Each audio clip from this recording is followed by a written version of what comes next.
Picture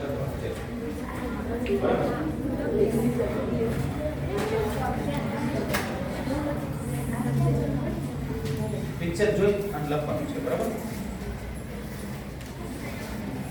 પછી આ પાછું આપી દેવાનું છે મને. તમારું નામ? A picture of a market. The hawkers are standing with their carts. We can see a hawker is selling toys. See a toy train, a ball, a car, a doll, and many other toys in this picture. એમાંથી તમને voice સંભળાશે. Clear છે? તો માની લો કે first line જરા જુઓ જોઈએ. કોને ફર્સ્ટ લાઈન આપી છે? આપણે પિક્ચર ઊંચું કરશું. This is a picture of a market. Okay, second line કોને આપી છે? યસ, આપણે વાંચશું.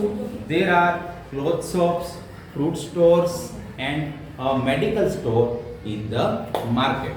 થર્ડ લાઈન કોને આપી છે? જેને પિક્ચર આપ્યું છે.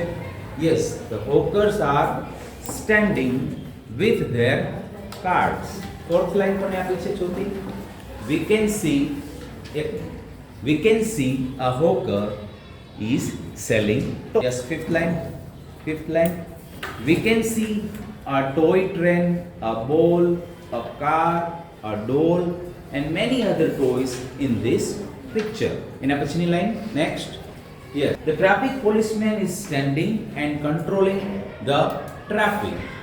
Next, we a few cows in this picture. આપણે આ પિક્ચરમાં જો ગાય પણ દેખાય છે.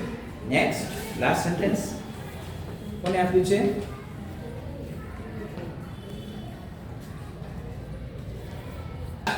Last second line, there are beggars also in this picture. And the last, there is a clock tower in the market. હવે તમને જે ટેગલાઈન આપી છે તમે આમાંથી સાંભળ્યું છે. હવે તમે જે સાઈડ પેજમાં લખ્યું છે એની બીજી બાજુ પેજ ફેરવી નાખો. એની બીજી બાજુ તમારે જે તમને લાઈન આપી છે એ પ્રમાણે એની હેલ્પથી અને આ તમે સાંભળ્યું છે એની મદદથી તમારે પિક્ચર ડિસ્ક્રાઇબ કરવાનું છે. ક્લિયર?